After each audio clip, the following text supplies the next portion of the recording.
From our newsroom in Nigeria's capital city, Abuja, I'm Khadija Ibrahim. These are the stories making headlines across the country and around the globe. Headlines: Nigeria's $5 billion oil-backed loan with Aramco stalls over falling crude prices.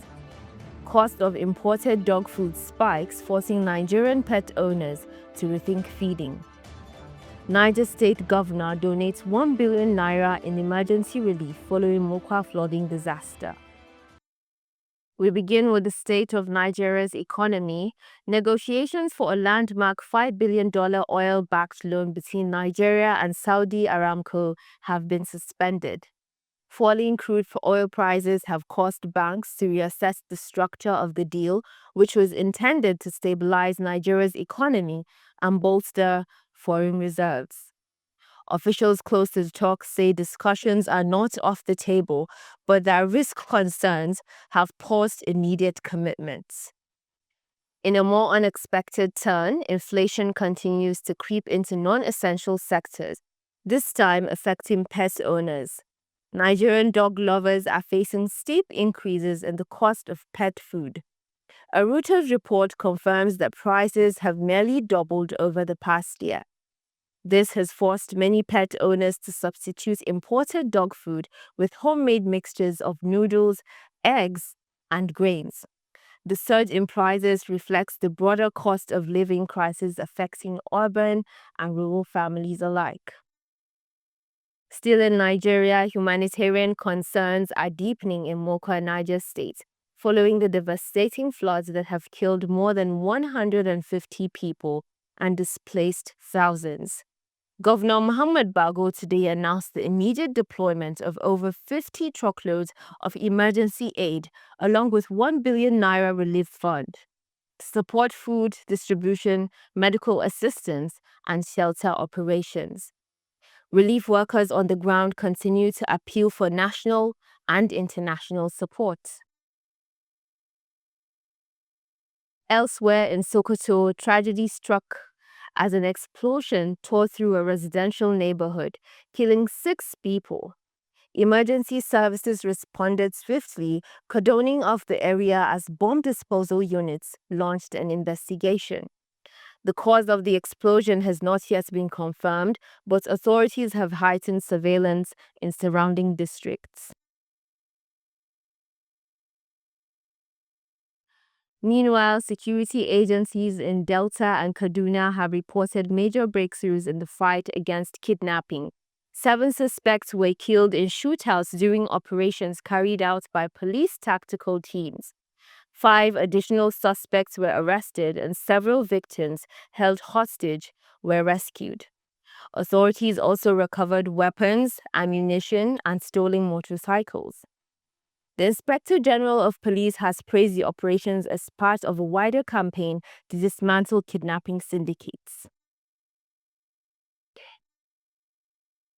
As Nigeria prepares to mark Democracy Day on June 12, activist organizations led by the Take It Back movement have released a list of cities where protest rallies will take place.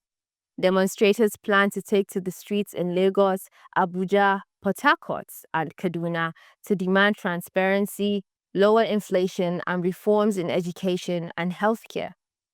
Organizers have called for peaceful demonstrations and urged the police not to interfere with civic expression.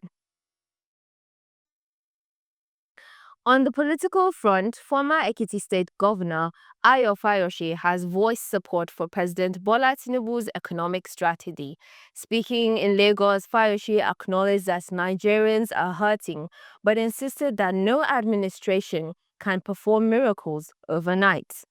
He described Tinubu's reforms as difficult but necessary and called for national unity across party lines. Now let's turn to major stories from around the world. In Eastern Europe, Russia has launched another round of deadly airstrikes on Ukrainian cities.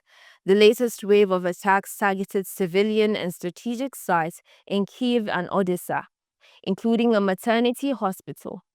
At least 3 people have been confirmed dead, with several more injured. Ukrainian President Volodymyr Zelensky condemned the strike as acts of terrorism, calling for tighter global sanctions and more international defense support.